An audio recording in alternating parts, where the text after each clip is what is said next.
Hello, everybody. This is Louis Cannon, Chief Executive Clown of RUFKM.net, better known as Are You Fucking Kidding Me? We have the pleasure of being with Ryan Mccombs today. He's a 13 Stupid Questions veteran of Drowning Pool. And how you doing, Ryan? I'm doing good, man. Just enjoying my last day at home before I have to hit the road again here. Yeah, that tour, you've been going on tour for how many months now? We got off the road for full circle after about 2.5, 3 years. Jumped right into the studio, and then we've had a little time off.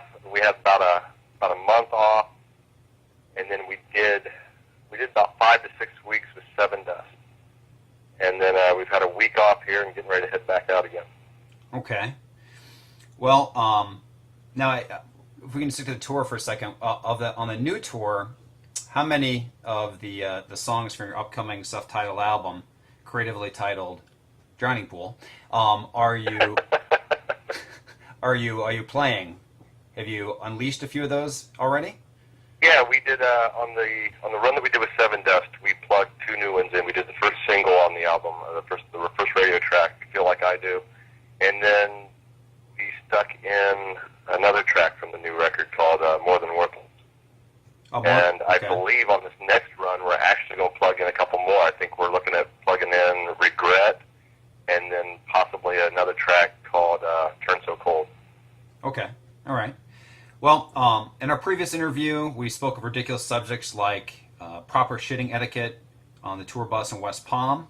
You guys are unforgettable. Yes, we're sitting down doing a little pre-concert interview at Crew Fest, and also about your love of Milli Vanilli, basically completely useless subjects. And I also want to mention this. I'm not sure if it's a love as much as it's just pure lust, especially for the dead guy, because I'm into that. I'm sorry, you lost me there. What are you talking about? Dead guys? What? Milli Vanilli? It's more of a lust, not necessarily a love. It's more of a lust thing, especially for the dead one. Oh, yes. I forgot that he is dead. This is true. Well, also, as far as the tour, I did want to mention that Drowning Pool in May, besides the regular dates they're doing, they're also playing a few fests, Rock Fest in Kansas City on May 15th, and Rock on the Range in Columbus, Ohio, with fellow label mates Papa Roach on the 22nd of May. But today, Ryan's here to discuss several things, including Drowning Pool's new album, previously mentioned. This is being released on April 27th. But RUFKM being such a force in the music industry, we obtained a copy of this almost a month prior. We've listened to it, and I gotta tell you, it fucking rocks. And I really just wanted to go... got a copy before we did. Is that right? You haven't even heard your own album? We've heard, we heard it coming out of the studio, but we haven't actually got a copy of it yet. How does that make you feel? That's how special you are. All right, well, I would be a little angry if I was you, but yeah, I have to tell you, your album, it sounds good. And one of the things I wanted to talk about was the sound before we go into the track by track, and that is the advanced copy that we received didn't list the producer. Who produced this with you? His name is man, it's a hard one to explain. Actually, it's easy. I don't know what his full name is.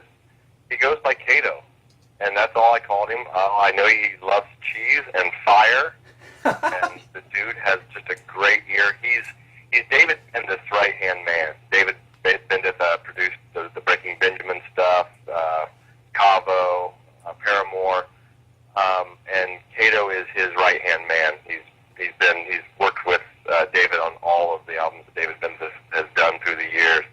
And when we went to talk to David about doing the next record, he kind of threw his hat in at the last second. We were actually looking at a couple other producers, and we went and spoke to him, and he introduced us to Kato, and he kind of sold us on Kato, really. He was just like, he's my rock guy. He's the guy that brings the rock out in the albums that I do. And he really guided us in that direction. We followed his words, and happy that we did it, because it was a blast working with Kato, and really it's a whole team there at the House of Loud in New Jersey. They really make up for the fact that you're stuck in New Jersey for as long as you are doing a record, and just great people. Everybody there, they really work differently. You got a guy that really kind of his specialty is working with the vocalist. The guy, Kato's specialty is working with the guitars, and his thing is the drums, and so you're all off in your own little world to really attacking your individual part of the album as an individual, as well as getting together and working on it as a band. But it was a neat process, and I'm really happy with the way it turned out. Yeah, it really is a cohesive work too. I mean, from the start to the finish, it just has a vibe. And one of the things that I noticed immediately is that these songs are while it has a modern production, the actual songs themselves are pretty much stripped to the bone. I mean, there's nothing really past. I think the longest song is 4 minutes. A lot of them are 3.5. Right. Was that a concerted effort to try to make them like that as well? I know that CJ, and CJ, our guitar player, he's really he's the meat and potatoes guy when it comes to the writing process. He's the one that, the songs kind of originate out of his head, and he kind of serves them up to us, and we add the veggies, and we put the garnish on. I do I'll put the vocals onto the music, and me and him will sit down with the arrangement of the song, and then we'll go as a band and mess with the arrangement, and we'll really take his idea and kind of turn it inside out, and then turn it right side out again, and we all put our flavors on it. And he's always kind of been that 3.5-minute guy. He's always been about just, I think in his mind, he's always just cutting the fat before it even gets to us. And then once it gets to us, like I said, we all add our thing, our stuff to it, our flavors to it, and we tear it apart. We, tear the songs down to their basics.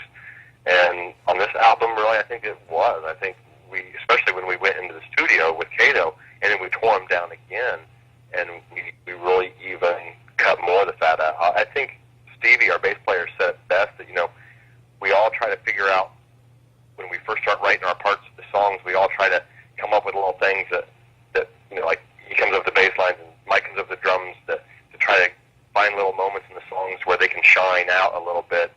And then, so you have this big, almost mess of stuff going on, and then all of a sudden you go to pre-production and you strip all that back down, and you find out what little shining moments actually mean the most to the body, to the song itself, and you really just cut out a lot of the fat and try to keep it simple. It's the old Kiss saying, "Keep it simple, stupid." And I'm not sure now if I owe Gene Simmons money for saying that, but I believe you do. I can hook you up with you. Do you have a PayPal account? You can send him a buck. Right. Awesome. Great. That's what he needs. He needs my money.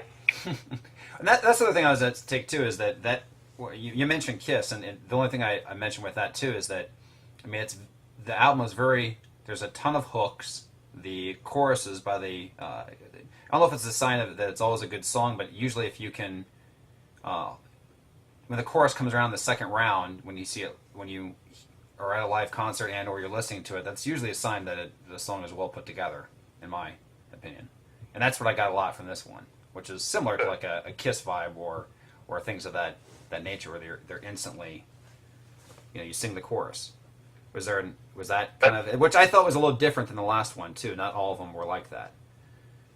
Well, I think that had a lot to do with working with the team that we did, and it was, there was a lot of, okay, what are you saying? Really tearing me down as a vocalist. What are you trying to say here? And this is what I'm trying to say. Okay, now you're saying you're expressing your emotion in 20 words. Express it in 10.